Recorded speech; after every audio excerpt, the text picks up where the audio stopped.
vamos ler juntos a palavra do Senhor? Issacar é jumento de fortes ossos, de repouso entre os rebanhos de ovelhas. Viu que o repouso era bom e que a terra era deliciosa, baixou os ombros à carga e sujeitou-se ao trabalho, serviu. Tá? Senhor, nós queremos pedir, por favor, ministra ao nosso coração, que a tua palavra possa gerar vida, transformação, mudança. Senhor, mostra-nos aquilo que está no teu coração para o nosso. É a nossa oração, agradecidos em nome de Jesus. Amém e amém. Temos semeadores aqui, tem muito semeador por aqui? Amém? Amém? Então essa palavra vai ministrar o seu coração. O tema da palavra é jumento não. Como é o tema da palavra? Jumento não. Você tem que olhar para alguém perto de você e falar assim, jumento não, meu irmão, o que é isso, né? Fala sério. É tão forte, porque nesse texto, o próprio pai está chamando o filho de jumento, né? É Jacó que está ali, e Jacó está falando profeticamente. Jacó está trazendo uma palavra profética. Jacó está mostrando a situação espiritual em que estavam seus filhos e para onde eles iam. Ou seja, Jacó está declarando e mostrando que a vida que eles tinham vivido estava levando eles para um caminho. E Jacó, então, ele fala sobre o primeiro filho, né? Aliás, perdão, não é sobre o primeiro filho, mas sobre um dos filhos dele. E Jacó diz, olha, você é um jumento. Você virou um jumento. E Jacó fala isso profeticamente. É importante você entender. Porque quando nós percebemos isso, aí nós vamos entender o que Deus quer falar conosco hoje. Lembre-se, Issacar era o 9º filho de Jacó, era o 5º dos 7 filhos de Lia. Então, de Jacó com Lia. E a Bíblia fala em Números 1, versículo 17 a 19, versículo 28, versículo 29, a Bíblia fala que Issacar, essa tribo, né, quando se fez o primeiro censo depois da saída do Egito, o número de varões vigorosos aptos para a guerra, de 20 anos ou mais dessa tribo, era 54.400, ou seja, era uma tribo grande, sim ou não? Era uma tribo que tinha muita gente vigorosa e forte. Um censo similar feito 39 anos depois, vou até colocar um pouquinho assim na lateral, para ver se facilita. Eu vou tampar alguém, né? De qualquer jeito eu vou tampar alguém. Então, um censo similar, feito 39 anos depois, mostrava que a tribo elevara seu número de registrados para 64.300, e nos dias de Davi, sua força de combate, sua força combatente somava 87.000 homens fortes. Definitivamente, Issacar era o que, gente? Era forte. Era uma tribo forte. Mas o seu pai Jacó, profeticamente, fala da realidade espiritual e ele diz algo terrível. Ele diz, Issacar é jumento. É forte, mas é jumento. É forte, mas ele está agindo como um animal irracional. Ele está agindo como um animal de carga. A expressão que Jacó diz é que ele baixou os ombros à carga e sujeitou-se ao trabalho, serviu. Você pode ler isso novamente? E sujeitou-se ao trabalho, serviu. É interessante que eu estou usando aí a expressão que está na Bíblia. Do jeito que está na Bíblia, está colocado aí, tá? Baixou os ombros à carga e sujeitou-se ao trabalho, serviu. É muito forte esse texto, porque não é que ninguém baixou os ombros dele à carga. Ele mesmo abaixou os ombros. Foi ele mesmo que abaixou o ombro à carga, foi ele mesmo que se deixou sujeitar ao trabalho servil, ou seja, o trabalho de escravidão. Essa tribo baixou os ombros e se deixou escravizar. Baixou os ombros para a carga e se deixou escravizar. É esse o propósito de Deus? É esse, gente? O que a gente vê na Bíblia? O Senhor falando, vinde a mim todos vós que estáis cansados e sobrecarregados, e eu vos aliviarei. O propósito de Deus é aliviar a nossa vida.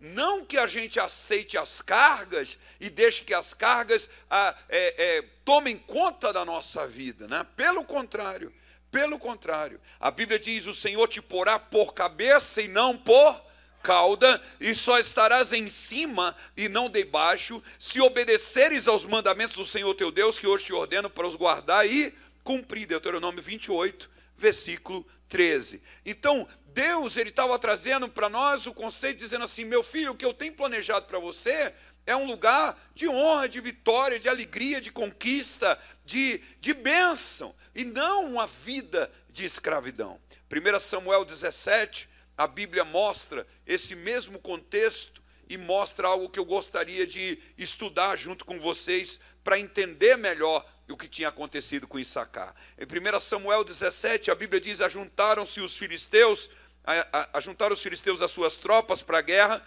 e congregaram-se em Socó, que está em Judá, acamparam-se entre Socó e Azeca em Éfes-Damim. Porém, Saul e os homens de Israel se ajuntaram e acamparam no vale de Elá, e ali ordenaram a batalha contra os filisteus. Estava entre estes, no monte do lado da Além, e os israelitas no outro monte do lado da Quém, e entre eles o vale. Era um costume dos exércitos, quando eles iam se enfrentar, geralmente ficava um exército de um lado da montanha, o outro exército do outro lado da montanha e um vale no meio. Então a batalha se travava onde? No vale. Tá? E aí os exércitos ficavam esperando para ver quem descia primeiro para o vale, né? Até para jogar flecha no pessoal que descia primeiro, as estratégias de guerra. Então essa era uma estratégia normal de guerra daquela época. O versículo 4 diz: então saiu do arraial dos filisteus um homem guerreiro, cujo nome era Golias de Gate, da altura de 6 côvados e 1 palmo. Segundo os estudiosos, ele tinha algo mais além de 3 metros de altura. Eu tenho 2 metros, ele tinha 1 metro a mais, pelo menos.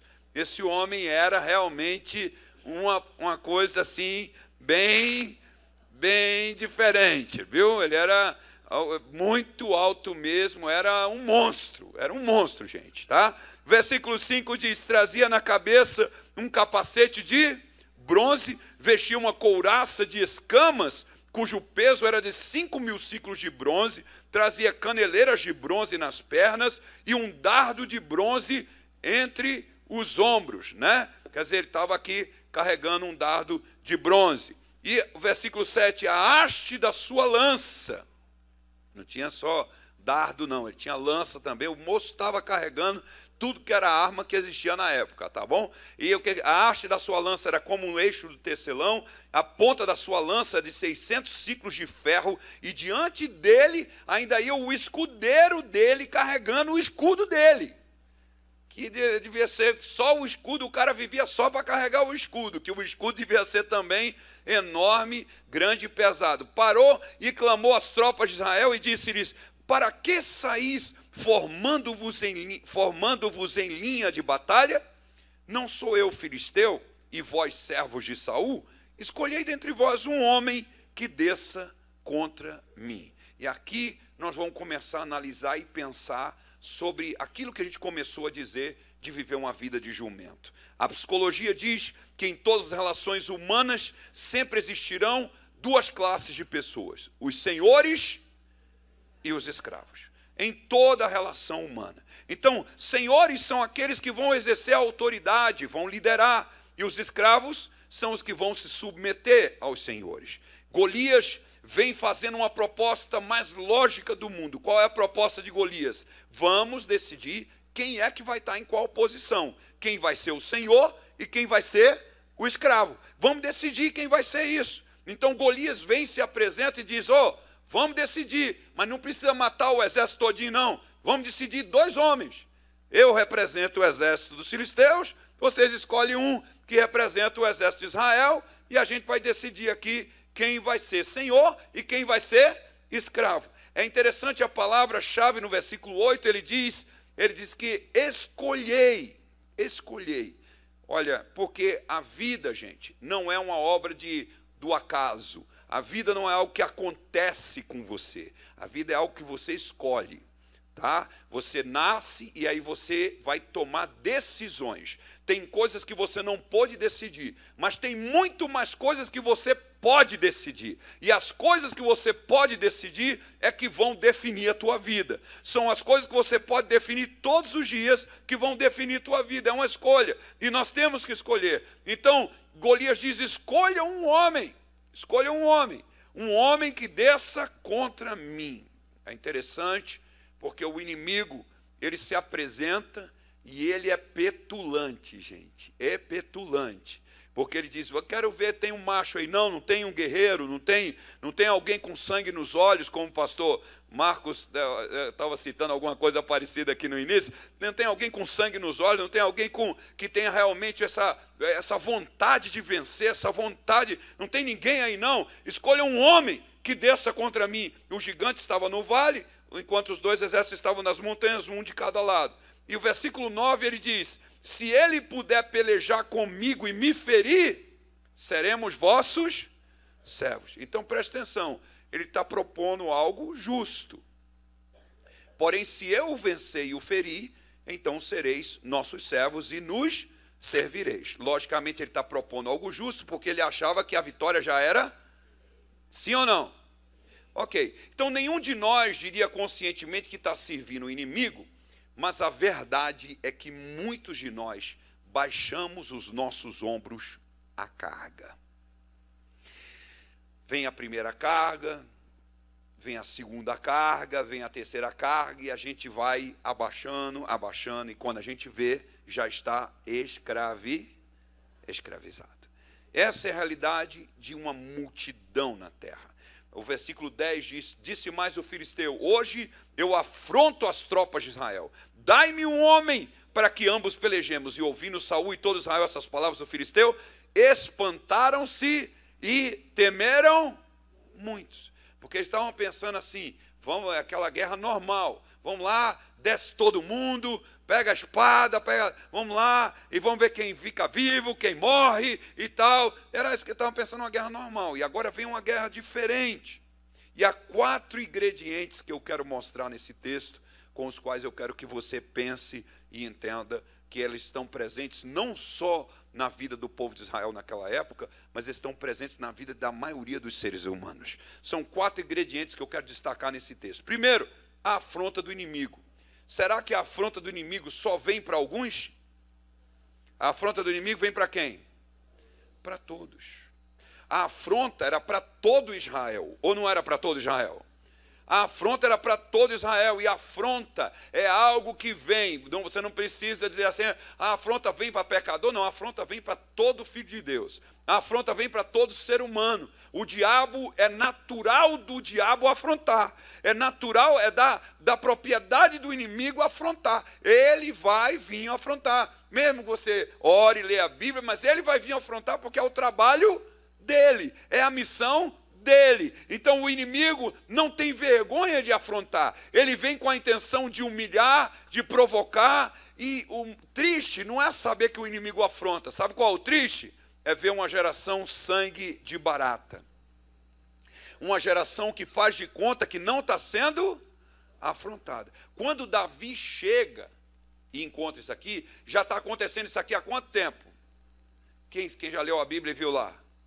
40 dias. Havia 40 dias que Golias vinha xingar Israel.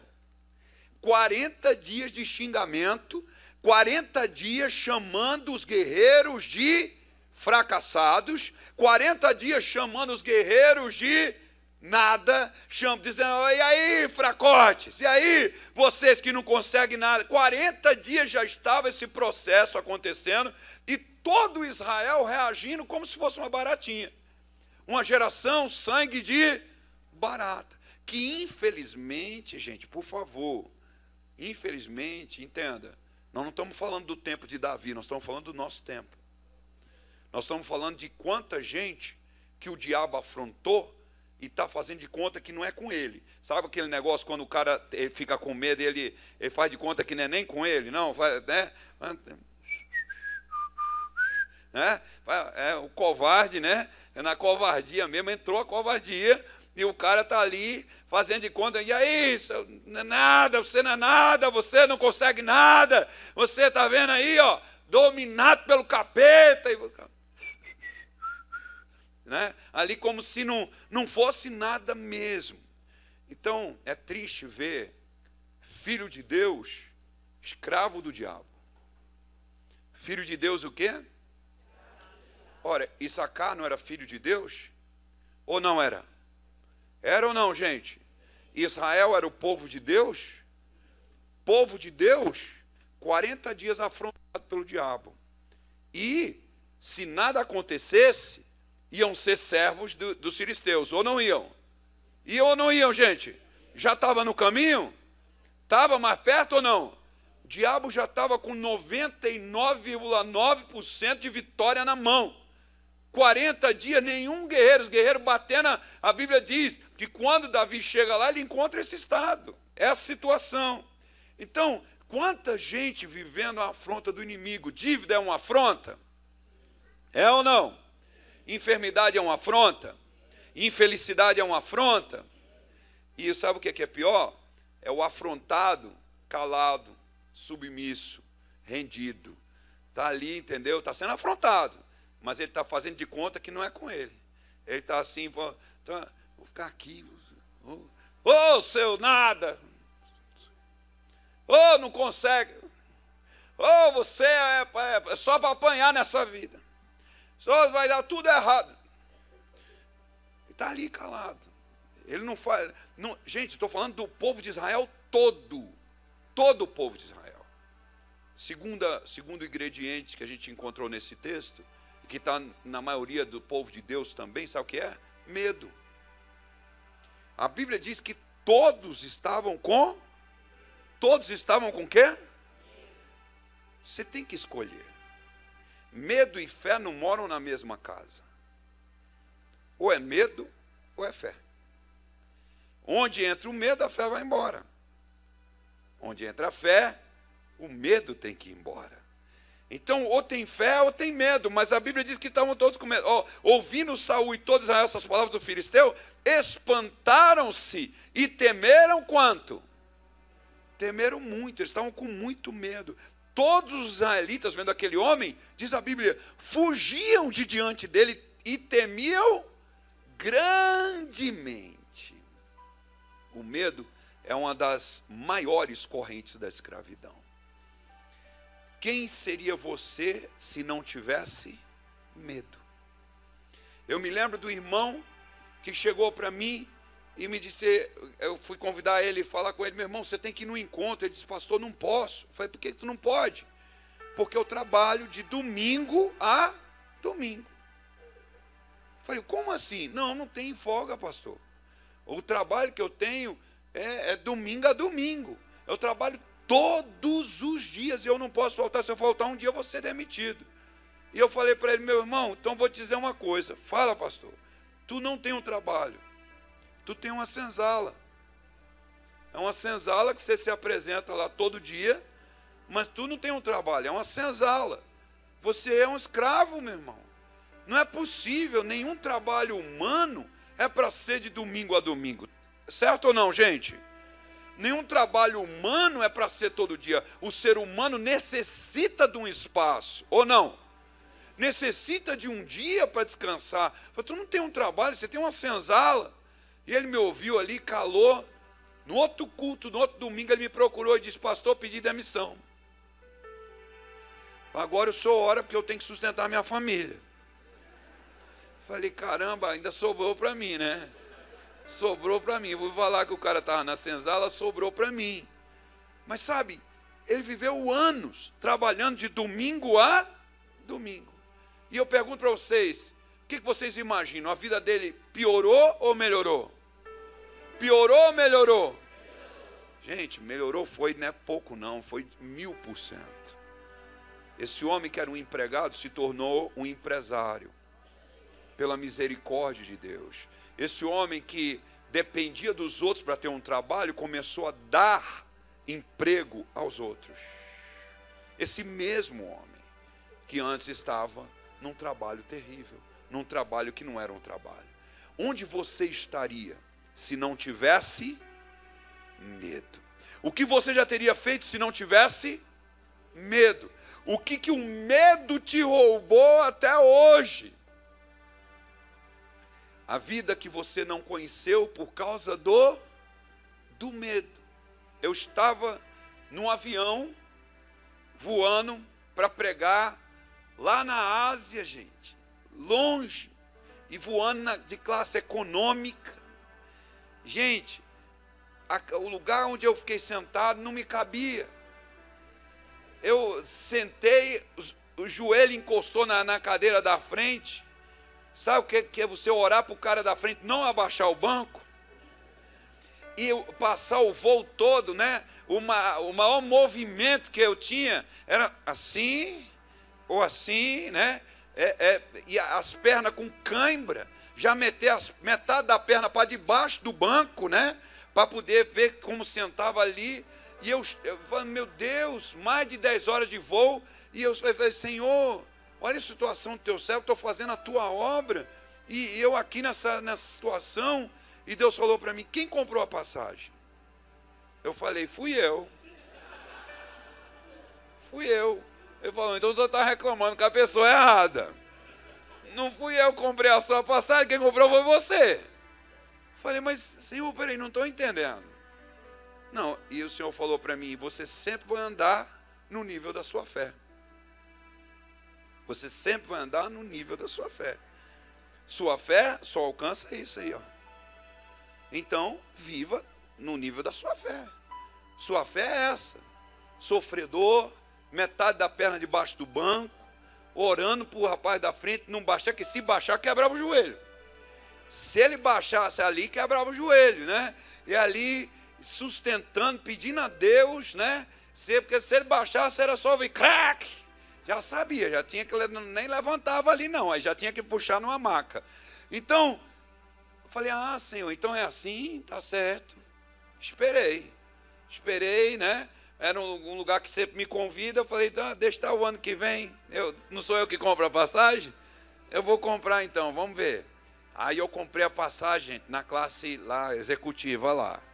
Falei, vamos ver agora, ou vai acabar o cartão, vão me prender, alguém vão me levar preso que eu não vou conseguir pagar, ou alguma coisa vai acontecer. Gente, aí fui, né? Fui naquele voo, vocês imaginam a situação, quem já teve a experiência sabe. Aí sentei na cadeira lá e logo chega a pessoa, você acaba de sentar, já chega a pessoa e diz assim, o que o senhor gostaria de comer? Eu falei, como assim? Não estou entendendo. Lá na econômica eles servem uma comida para a gente que mosca não pousa, né? Mosca não pousa naquelas comidas que a gente serve na econômica ali, não pousa porque aquilo não é comida, aquilo é alguma coisa que eles arrumam para nós, colocam dentro daquele plástico e a gente tem que comer. Porque você não vai morrer de fome, você come aquele negócio que eles servem para a gente. Mosca não pousa naquele negócio ali não, gente. Mosca não reconhece aquilo como comida de jeito nenhum. Aí, o que o senhor quer comer? Eu falei, como assim, moça? Falei, não, que carne o senhor quer? Carne vermelha, branca, azul, o senhor quer? Aqui nós temos vários tipos de carne aqui. Eu falei, o que é isso? Eu falei, traz um pouquinho de cada um, a gente vai vendo aí, no decorrer do voo aí, a gente vai vendo o que é que vai, né? O senhor quer beber o quê? Eu falei, beber como assim? Não, a gente tem suco disso, daquilo. Eu falei, mas não é só água, não, lá na econômica é só água. E olhe lá que faz cara feia, quando a gente pede água 2 vezes já faz cara feia, né? Cara feia, não, aqui o senhor pode escolher. Eu falei, que coisa maravilhosa. Aí comi tudo que eu podia comer, né? Eu tomei o suco. Fui deitar, sabe, acostumado na classe econômica, eu falei assim, vou reclinar a cadeira um pouquinho, né? A cadeira já era mais larga, de couro, aquela coisa. Fui reclinar a cadeira pensando assim, vai reclinar um pouquinho, né? Fui reclinar, a cadeira deitou. Falei, tá quebrada. Tá quebrada, matou alguém. Estava procurando lá atrás quem é que ela tinha matado. Onde é que estava a pessoa de trás que tinha matado? Não tinha ninguém, né? Não, é assim mesmo, senhor. Lá baixa todinha. Falei, como assim? Não vou trazer o travesseiro. O senhor quer descansar? Que travesseiro? Gente, apaguei, fui acordar, já chegando lá, de tão bem que eu dormi, ronquei, babei naquele travesseiro. Acordei, já até fiquei triste, porque eu poderia ter comido muito mais nesse voo, mas eu dormi tanto que eu não comi o restante das coisas, nem vi o que tinha mais para comer. Cheguei lá prontinho para pregar, desci com a minha mala, minhas coisas, pronto para pregar, para ministrar. Estava zerado, parecia que ia dormir na minha cama. Falei, Jesus amado, eu nasci para isso, Jesus. Nasci para isso, é a minha vida, isso aí é essa coisa que eu nasci foi para viver assim, coisa boa, coisa de servo de Deus, Senhor. Gostei, Jesus, gostei. Aí todo feliz, né, todo alegre, falei, mas agora vamos ver quando chegar a fatura. Quando chegar a fatura dessa coisinha, dessa gracinha, quando chegar eu quero ver. Gente, eu pergunto para vocês, pagou ou não pagou? Gente, o Deus que paga na classe econômica, paga na classe executiva. O Deus que paga o pãozinho de sal, paga o pãozinho do jeito que você quiser. Paga com filé, paga com que você acreditar que pode. Acreditar que Deus tem, acreditar que o mesmo Jeová Jirê, ele não está enfraquecido, ele tem, ele é o dono do ouro e da prata, dono de todo o gado, de todas as aves, de toda a terra, ele sabe onde está o diamante. Gente, esse é o seu Deus, é o meu Deus, mas a gente vive uma vida que a gente não conhece nada disso. Não conhece, por que não conhece? Medo de acreditar que Deus pode me levar a alguma coisa melhor. Medo de acreditar que Deus, Ele quer me levar a uma coisa melhor. Ele está preparando algo melhor para mim. Mas enquanto eu estou ali limitado pelo medo, aconselhado pelo medo, instruído pelo medo, capacho do medo, aí eu não alcanço nada. Onde houver medo, na verdade tem oportunidade. Aquele ambiente de medo foi a oportunidade de Davi, ou não foi? Dizem que em terra de cego, quem tem um olho é rei. Sabe? Em terra de medrosos, quem tem um pouquinho de fé vai reinar. Em terra de medrosos, covardes, jumentos. Hoje eu vim aqui para enfurecer você. Eu vim aqui para poder beliscar você. E você vai decidir, vou viver como jumento ou não vou viver como jumento. Foi a vida para mim, não, pastor, isso mesmo. Sair daqui cumprimentando os irmãos com irmão. Ou você vai sair daqui dizendo, Jesus, tem algo melhor para mim. Eu creio que o Senhor tem algo melhor para mim. Uma vida diferente. Eu creio que o Senhor vai me levar em coisa melhor. O Senhor vai fazer alguma coisa comigo que não é isso que eu estou experimentando. Onde houver medo intenso, tem uma grande oportunidade. Tinha uma grande oportunidade ali ou não tinha? Uma oportunidade de mostrar o tamanho de Deus. Uma oportunidade de glorificar o nome do Senhor, uma oportunidade de acreditar num Deus que era maior do que aquele gigante, uma oportunidade de vencer o gigante e receber a recompensa, porque sempre atrás de um gigante tem uma recompensa. Sempre atrás de um gigante tem uma recompensa, igual um joguinho de videogame. Joguinho de videogame, né? Quando vai passando as fases não tem a recompensa, né? Passou a primeira fase, ganhou aquela recompensa. Sempre atrás de um gigante tem recompensa. Então, onde tem esse medo grande, está todo mundo com medo, é uma oportunidade que Deus está te dando. O Brasil está em crise. Meu irmão, na crise eu já falei, acho que falei aqui mesmo. Tem um chorando, o outro vendendo lenço para o que está chorando. E você escolhe, você é o chorão ou o vendedor de lenço? Entendeu? Como? Seu chorão, tá mal. Tá mal? Tá mal, meu irmão? Vamos vender o lencinho, meu irmão. Toda situação difícil cria oportunidades. Vamos vender o lencinho, abre uma funerária, abre alguma coisa. Vai, pastor, como assim? Está todo mundo morrendo, não está? Vai ter que enterrar. Quem vai enterrar o povo? Então, seja o que for a situação, você tem que ser a pessoa que vai enxergar diferente. Terceiro ingrediente. Posso falar terceiro? As promessas do rei. É tremendo. Porque tem a afronta, tem o medo, mas sempre, sempre, também tem as promessas do rei. E você tem que escolher onde você vai ficar. Vai ficar na afronta, vai ficar no medo, ou você vai olhar as promessas? Você vai escolher para onde você vai olhar. Será que o Senhor prometeu alguma coisa para você? Pergunta para quem está do seu lado: Deus prometeu alguma coisa para você? Prometeu ou não? Prometeu ou não? A Bíblia é literalmente uma caixinha de promessas, cheia de promessas.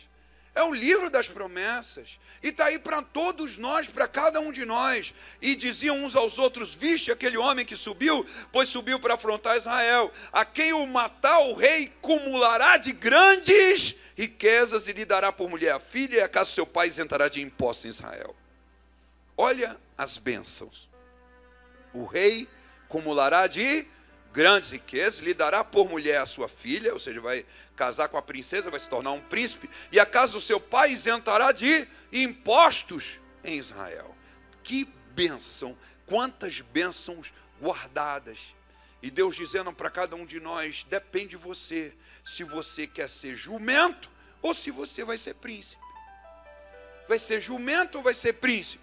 Então essas são as promessas do rei, e elas estão na sua Bíblia, na sua Bíblia. Quarto e último ingrediente, para mim é o ingrediente mais importante. Qual é? Alguém que não aceita ser jumento do inimigo. Tem a afronta? Tem. Tem o medo? Tem. Tem as promessas? Tem. Agora junta tudo isso, tem que ter esse quarto aí. Uma pessoa que diz: eu não vou ser jumento do inimigo. Eu não aceito mais viver essa miséria que eu tenho vivido. Eu não aceito mais viver essa desgraça que eu tenho vivido, essa derrota que eu tenho vivido. Eu não aceito mais essa afronta, esse medo a viver a minha vida toda pensando na desgraça que vai acontecer no outro dia. Eu não aceito mais. Eu quero viver a vida que Deus tem para mim. Quando aparece alguém que não aceita ser jumento do inimigo, a situação muda. Afronta, medo e promessas do rei sempre vão existir, mas o que faz a diferença é alguém que não aceita ser jumento do inimigo. Davi foi esse homem que não aceitou ser jumento do inimigo. A maneira como Davi agiu nos mostra o caminho da libertação. Posso falar sobre isso rapidamente? Davi faz as perguntas corretas. O que ele faz? As perguntas corretas. Então, falou Davi aos homens que estavam consigo, dizendo: que farão aquele homem que ferir a esse filisteu e tirar a afronta de sobre Israel? Quem é, pois, esse incircunciso filisteu para afrontar os exércitos do Deus vivo?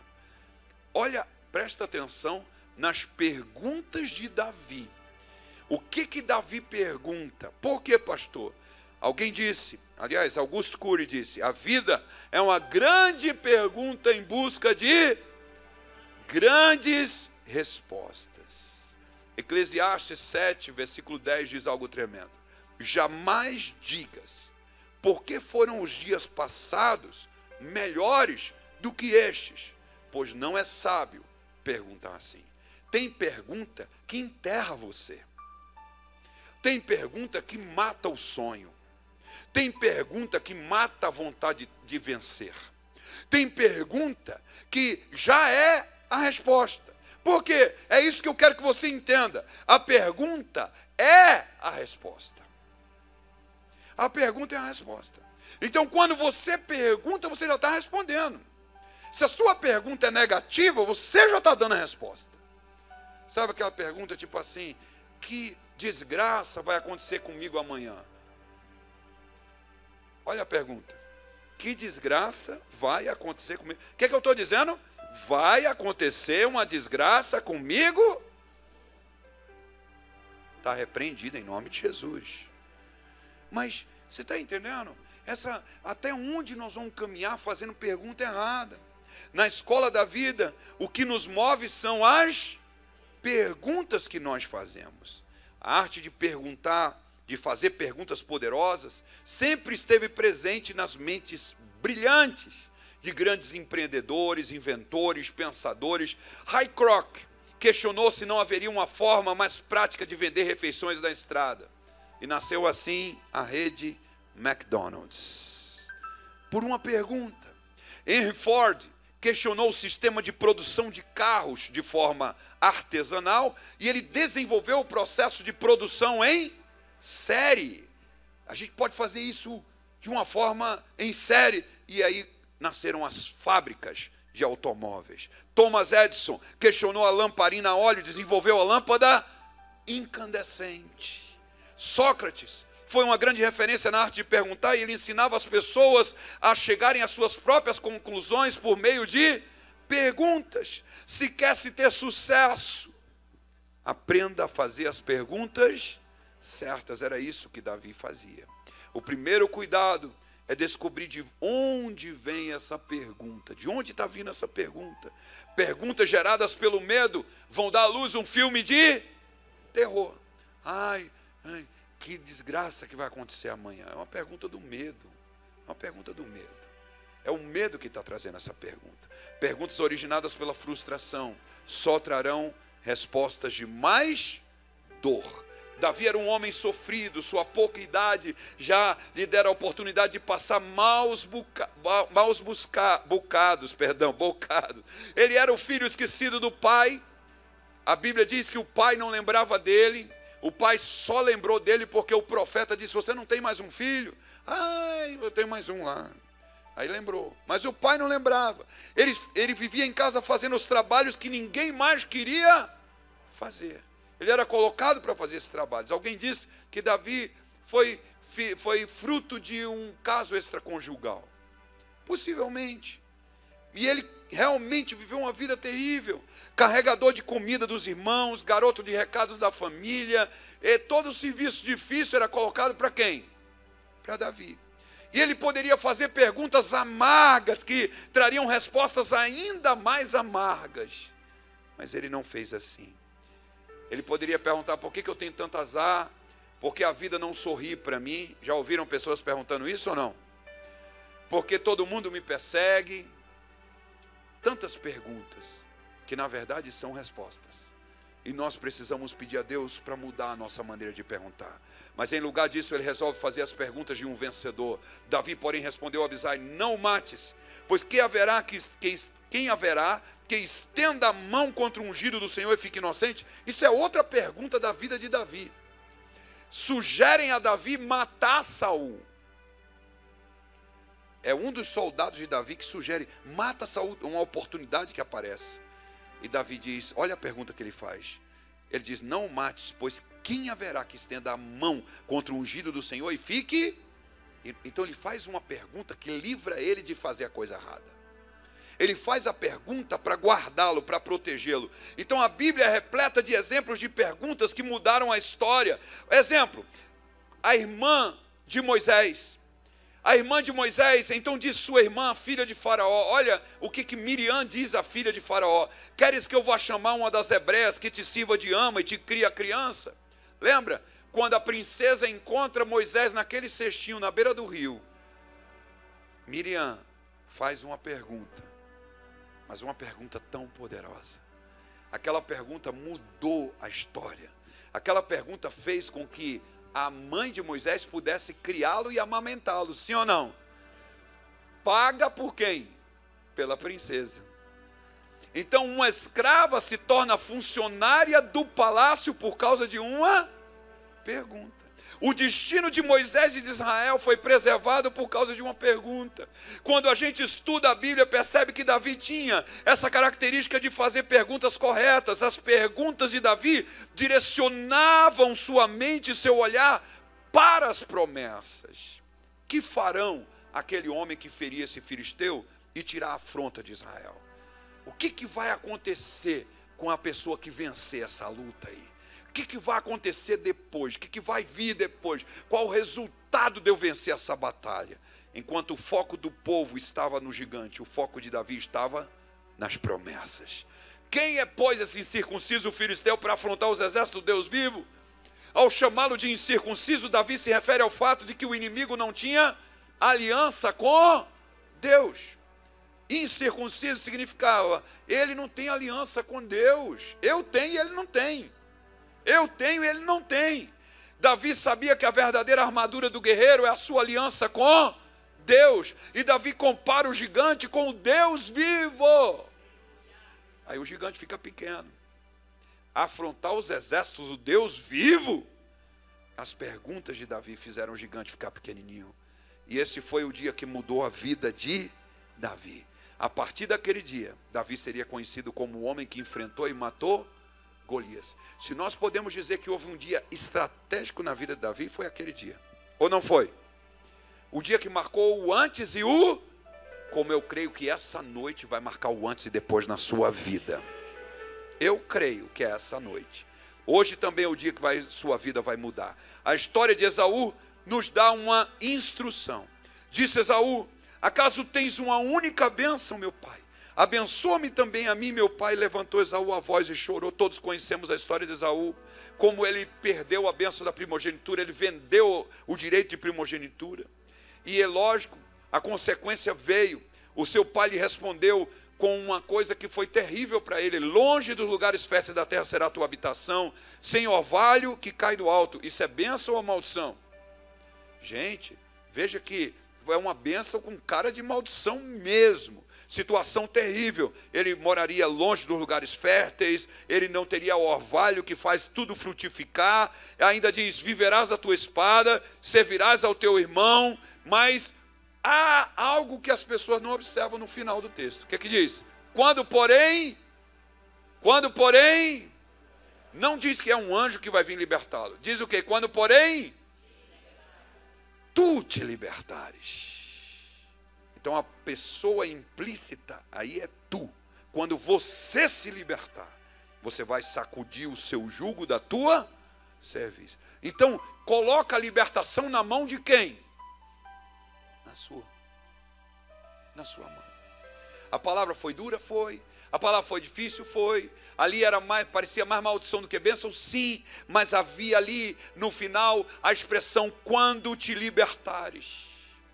E a pergunta hoje à noite é: quando você vai deixar a vida de jumento? Quando é que você vai deixar a vida de jumento? Olha que a pergunta é a resposta.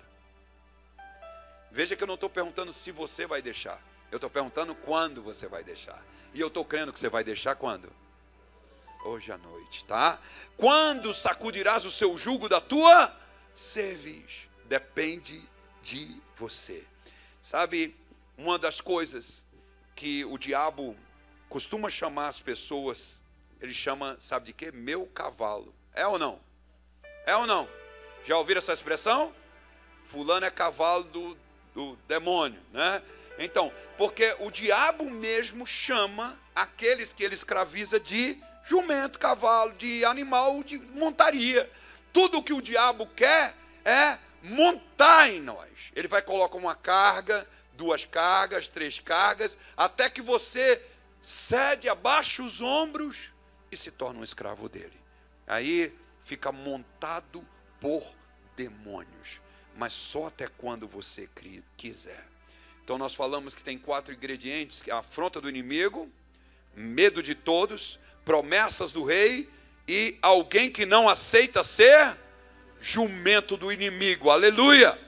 Isaías 52, eu quero terminar com esse texto. A Bíblia diz: desperta, desperta, reveste da tua fortaleza, ó Sião, veste das tuas roupagens formosas, ó Jerusalém, cidade santa, porque não mais entrará em ti nem incircunciso nem imundo. Sacode-te do pó, levanta-te e toma assento, ó Jerusalém, solta-te das cadeias de teu pescoço, ó cativa filha de Sião, porque assim diz o Senhor: por nada foste vendido, e sem dinheiro sereis resgatados. Olha os verbos desse texto.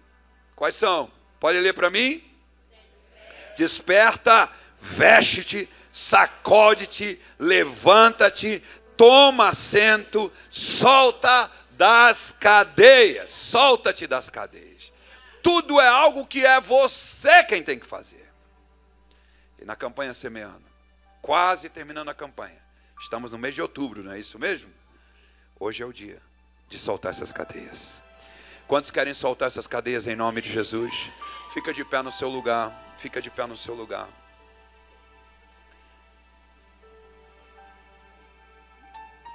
Eu tenho certeza que foi Deus que trouxe você aqui hoje. E Ele trouxe você para te libertar. Ele trouxe você para te dizer: jumento, não.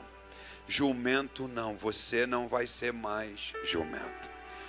Eu não sei quantas cargas o inimigo conseguiu colocar nos teus ombros, como ele foi abaixando e amansando, porque é triste isso. Perdão, é triste ver que o inimigo vai amansando para montar.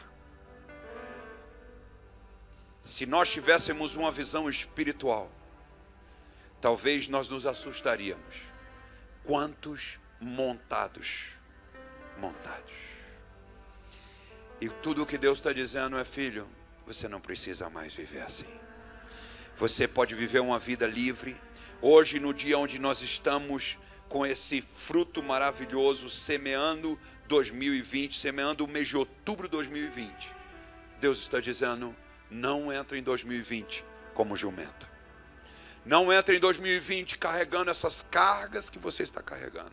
E eu gostaria que nós pudéssemos hoje tomar uma atitude profética. Como é uma noite profética, eu quero que você tome uma atitude profética. E qual é a atitude, pastor? Hoje nós vamos fazer o que a Bíblia está dizendo: desperta, veste-te, sacode-te. Eu queria parar nessa terceira palavra para dizer: que tal se a gente sacudisse os demônios que montaram em nós? Que tal se a gente sacudisse? E sacudir, que eu quero dizer, é jogar no chão. Sacudir, que eu quero dizer, é fazer desmontar. Quantos creem que nós podemos fazer desmontar esses demônios? E que tal se nós desmontamos os pesos que foram colocados? Tantos pesos que foram colocados e que nós fomos aceitando. Um pouquinho. E quando a gente se deu conta, já tinha virado jumento, já estava montado. Muita gente andando encurvada. E Deus está dizendo: eu quero levantar o teu rosto. Eu quero levantar os teus ombros. Eu quero que você tenha coração de livre. Olhos livres. Atitudes livres. Palavras livres.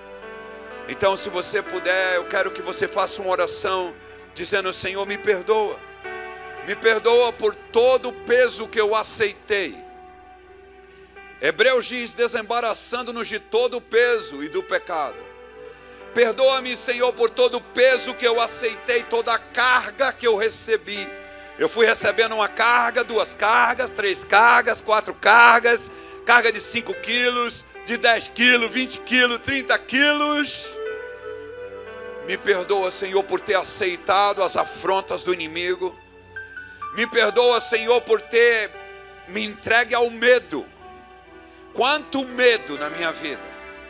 Medo de não conseguir, medo de não dar certo, medo de que as coisas não mudem, medo de que eu vou tentar novamente, eu não vou dar conta, medo.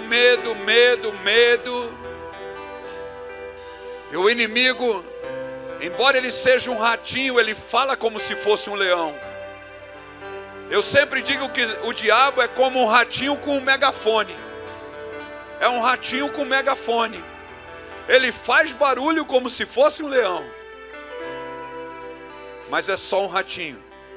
Quando você crê em Deus, quando você acredita em Deus, diante de Deus, diante do poder de Deus, o diabo é um ratinho.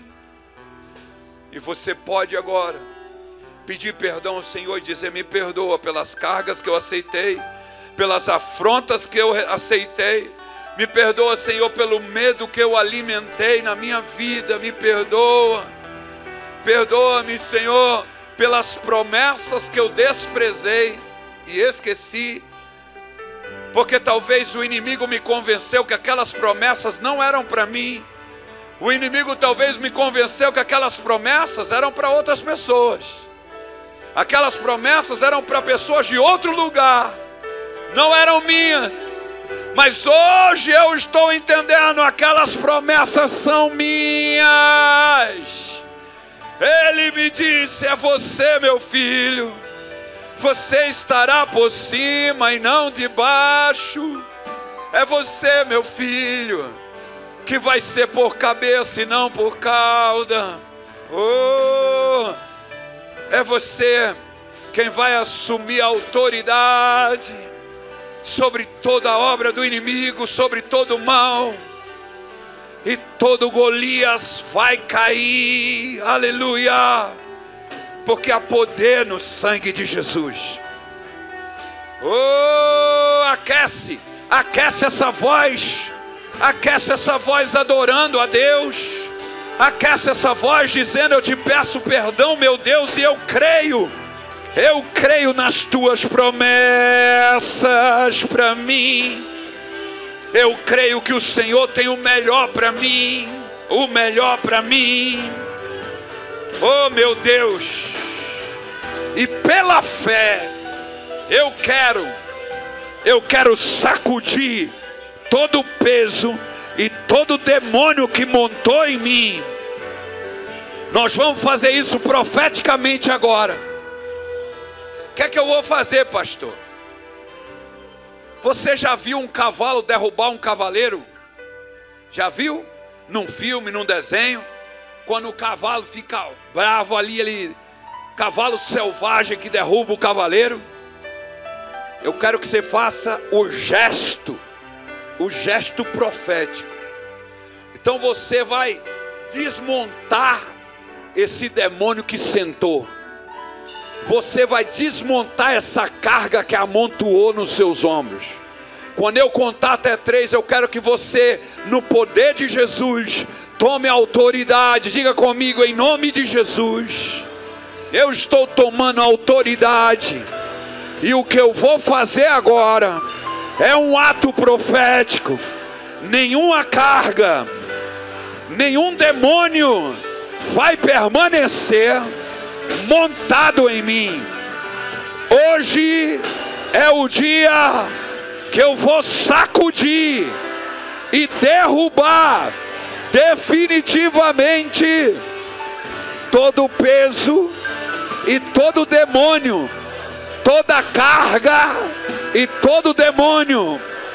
Eu rejeito agora da minha vida, da minha família, de todas as áreas da minha vida, da minha igreja, toda carga que não vem de Deus, e todo demônio que montou em mim, agora vai desmontar para todo sempre, em nome de Jesus, pelo poder do sangue do meu Senhor Jesus Cristo, pelo poder do sangue que verteu da cabeça de Jesus, por causa dos furos da coroa de espinhos. Eu recebo agora, e eu tomo posse da minha libertação. Vou soltar minhas cadeias agora, no nome de Jesus. Quando eu contar até 3, você vai se sacudir. 1, 2, 3. Sacode!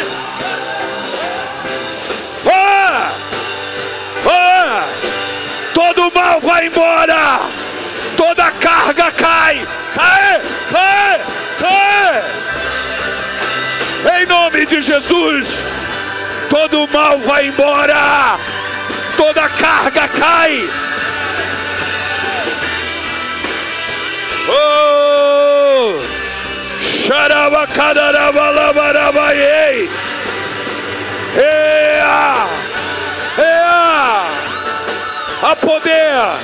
Há poder no nome de Jesus.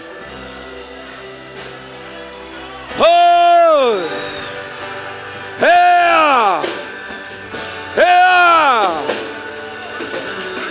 Real. Oh meu Deus, a partir de hoje, que o teu povo entre nos lugares que nunca entrou,